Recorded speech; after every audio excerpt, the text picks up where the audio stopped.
저는 새로운 정부가 들어오면서 일말에 기대를 하고 있는 사람 중 한 사람입니다.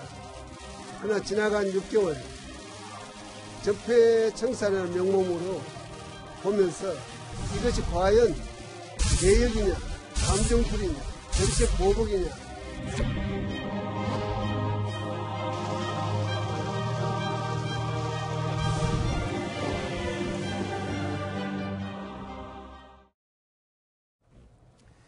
이명박 정부의 핵심 실세 원세훈 전 국정원장에 이어서 김관진 전 국방부 장관까지 구속됐습니다. 자, 검찰의 칼끝은 이제 이명박 전 대통령을 정조준하고 있습니다. 이명박 전 대통령 어제요, 이 바레인으로 향하는 출국길에서 반격의 서막을 열었습니다. 새로운 정부가 들어와서 오히려 모든 사회 모든 분야가 지금 갈등이 분열이 깊어졌다고 이렇게 생각해서 저는 많은 걱정을 하고 있습니다. 이 부정적인 것을 고치기 위해서 긍정적인 측면을 파악해서는 아니 됩니다. 2013년 국정원 대표 상식에 벗어나는 질문을 하지 마세요. 저 상식 안 맞아요. 이명박 전 대통령 정치 보복이라는 말까지 꺼냈습니다. 그리고 주변 사람들마저도 야, 우리도 할 말이 많다 라면서 적극적으로 나오고 있습니다. 그러니까 과거에 이제 노무현 김대중 전 대통령 당시의 일에 관해서 우리도 가지고 있는 게 있는데 왜 우리를 탓을 하는지 모르겠다. 정치 보복이라는 논리를 펴고 있는데요. 근데 저는 한번 여쭤보고 싶어요. 그럼 가지고 있는 게 우리도 있다라고 한다면 이 얘기는 그때 잘못한 일이 있다라는 얘기지 않습니까? 네. 그리고 지금 이명박 전 대통령에 대해서도 잘못한 건 맞다는 얘기가 아쉽지. 그러니까 우리가 잘못한 건 맞는데 우리도 또 역시 과거에 잘못한 걸 다 가지고 있다라면 먼저 잘못한 부분에 대해서는 인정을 하는 논리가 되는 거가 되거든요. 그래서 이게 도대체 어떤 의미인지 저는 잘 모르겠어요, 사실. 네. 자, 이명박 전 대통령 측은 검찰에도 일침을 놨습니다. 자, 군 사정권에서나 있을 법한 언론 플레이로 망신 주기를 하고 있다라는 겁니다.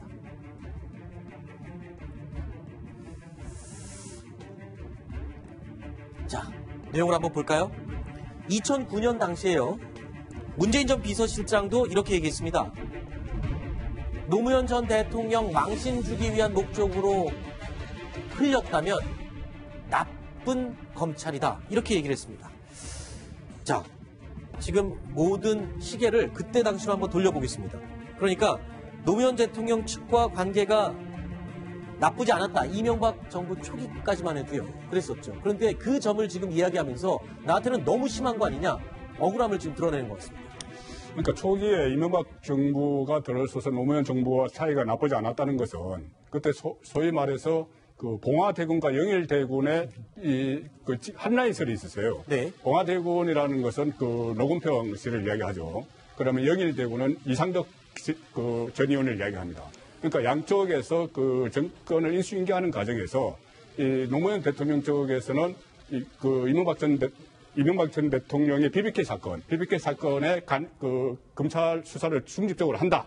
이것을 약속했다는 것이고 또 이명박 전 대통령 쪽에서는 그 노건평 씨에게 또 여러 가지 어떤 여러 가지 약속을 하고 그런 이제 어떤 미래 관계가 있었다.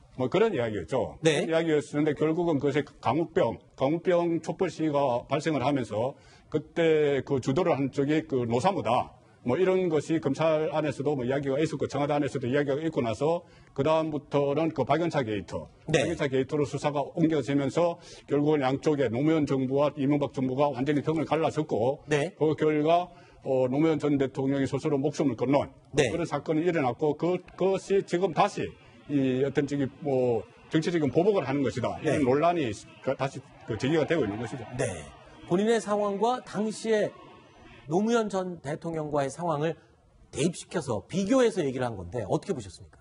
뭔가 이제 지금 이 전 대통령으로서는 자신이 정치 보복을 당하고 있다. 네. 이 프레임을 이제 들고 나오면서 기존의 이제 적폐 청산이라는 프레임 자체를 하나의 이제 신구 정권의 갈등으로 이제 돌리려고 하는 그런 이제 정치적인 의도가 있는 것이고요. 그 당시에는 실제로 이제 이명박 정권 초기에는 사실 노 전 대통령과 MB 정권이 관계가 나쁘지 않았죠. 괜찮았습니다. 그 당시 그 부분은 이미 이 전 대통령이 대통령으로 당선되면서 일종의 위기관리 차원에서 청와대와 한 라인을 구축해서 좀 과거 정권을 뭐 이렇게 단죄하는 이런 것은 이제 끝내야 된다 이런 생각을 가지고 있었던 것은 맞은데 이것이 이제 촛불 시위를 거치면서 이른바 대대적인 그 주력군이 어디냐 결국은 이게 과거의 노무현 전 대통령 지지 세력이다라고 이제 판단을 하고 이른바 박연차 게이트를 통해서 광범위한 어떤 반격을 가하면서 결국은 노무현 전 대통령이 서거하는 그 상황까지 이제 이어지게 된 것이죠. 네. 당시 문재인 전 비서실장이 나쁜 검찰이라고 언급을 했던 이유, 바로 논두렁식의 보도 때문이었습니다. 그리고 그 중심에는 당시 이인규 전 중수부장이 서 있습니다. MB 측에서도 검찰의 망신 주기를 언급했습니다. 이명박 전 대통령과 관련한 수사를 지금 쥐고 있는 사람, 바로 윤석열 서울중앙지검장입니다. 그리고 두 사람 모두 공교롭게도 검찰의 저승사자라는 별칭을 가지고 있습니다. 자, 논두렁식의 보도와 관련해서 이인규 당시 중수부장 망신 주기 지시를 받았다. 뭐 이 내용은 어느 정도 드러난 사실이잖아요. 이인규 전 중수부장이 주장하고 있는 바만 말씀을 드리면 국정원에서 직접 그 이인규 전 중수부장에게 이 사안이 그렇게 혐의해서 중요한 건 아니지만 내용을 밝혀서 언론에 망신을 주자 이런 식으로 하자라고 했고 이인규 중수부장은 당시 국정원 강보역에 국정원에서 그런 지시가 내려왔다는 사실까지 내가 밝혀버리겠다라고 해서 강력하게 거부를 했다 본인은. 하지만 어떤 형태로건 검찰 그 기자 언론에서는 어떤 형태로건 검찰을 통해서 그 정보를 받아서 보도를 했다는 내용도 또 국정원 개혁조사위원회에서 지금까지는 밝혀진 상황이죠. 네. 자, 이명박 전 대통령 측에서는 이에 한 사람 이름을 직접적으로 거론하기 시작했습니다. 친노의 핵심 인물이자 현 청와대 민정비서관 백원우 비서관입니다. 자, 그 이름이 나오는 이유 다름 아닌 노무현 전 대통령 서거 당시의 모습 때문입니다. 자, 그러니까 노무현 전 대통령 연결식 날 그 장면 모두 기억하실 겁니다. 노무현 전 대통령 측과 이명박 전 대통령 측의 악연, 그 내용을 극단적으로 보여주는 그런 상황이었었죠. 그렇죠. 2009년 5월 29일 날 그러니까 노무현 전 대통령의 연결식이 이제 경복궁에서 열렸지 않습니까? 네네.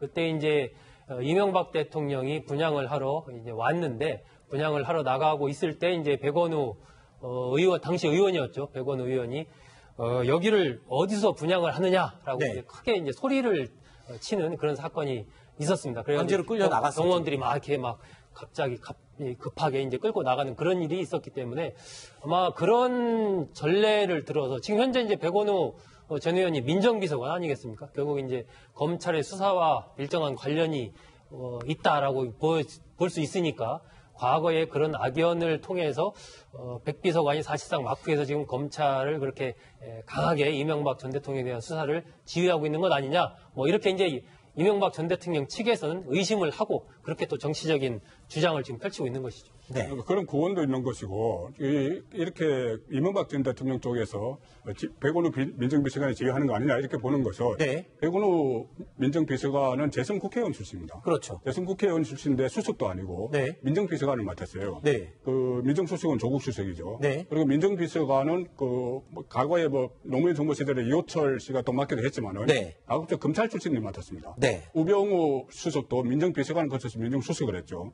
그런데 재선의 국회의원을 민정비서관, 이렇게 사정을 담당하는 민정비서관에 발탁을 하니까, 그렇다면 이 전반적인 사정, 특히 이명박 정부를 겨냥한 사정을 민정비서관, 백원우 비서관이 하는 거 아니냐. 네. 이런 이야기가 있었던 거고, 또 백원우 비서관은 노무현 전 대통령이 국회의원 때도 비서관을 했어요. 네. 비서관을 하고 노무현 정부에서 그때도 민정수석실에 행정관을 했습니다. 네. 행정관을 했고, 그러니까 행정관에서 바로 국회의원이 된 거의 첫 케이스였어요. 네. 그렇기 때문에 노무현 전 대통령의 그림자다. 네. 이렇게까지 이야기가 됐고, 지금 문재인 정부 들어서 민정비서관으로 발탁이 됐고, 계속 이어서 사정 작업이 벌어지니까, 결국 청와대의 지휘탑이 네. 민정비서관 아니냐, 이런 말이 네. 나오는 거죠. 그런데 지금 적폐청산, 국민들이 입장 볼 때도 적폐청산은 반드시 돼야 되는 당위성은 있다고 생각을 합니다. 그런데 지금 적폐청산을 두고 정치 보복이 아니냐는 주장이 지금 목소리를 점점 커지고 있거든요. 자, 이게 제대로 된 적폐청산으로 되려면 이거 이제 앞으로 어떻게 끌고 가야 되는 거예요? 그러니까 이런 거예요. 그러니까 어떤 한 수사를 할 때 이게 적폐청산이냐, 네. 바람직한 겁니다. 적폐청산은 정치보복은 별로 바람직하지 않죠. 네. 정치보복이냐를 가르는 명확한 기준이 있는 건 아닌데 아마 이런 기준으로 판단하시면 어떨까 싶어요. 어떤 과거의 잘못된 제도를 바꿔서 좋은 미래가 올 수 있도록 제도 개선을 위한 목적으로 가게 되면 그건 적폐청산에 맞습니다. 네. 과거 우리가 잘못했는데 더 이상 그러면 안 되지 않겠니? 제도를 바꿔서 아름다운 미래를 갖고 가자. 이건 적폐청산입니다. 그런데 그게 아니라 수사를 빙자해서 누구 하나 콕 찍어서 야, 저 사람을 내가 죽어도 보내야 되겠으니까 한번 해봐. 라고 해서 그 사람을 잡기 위한 목적으로 들어가면 그건 정치보복에 맞는 거죠. 네. 그러니까 지금 이명박 전 대통령의 수사가 적폐청산인지 정치보복인지는 글쎄요. 당사자들, 뭐 청와대 생각, 검찰 생각, 이명박 전 대통령 생각, 또 그리고 이 방송을 보시는 국민들의 생각이 다 다르지 않겠습니까? 네. 알겠습니다. 자, 5가지 이야기 살펴봤습니다. 6번째 이야기 준비되어 있습니다. 오늘 저희가 4위로 꼽은 내용 준비되어 있는데 확인해 보시겠습니다.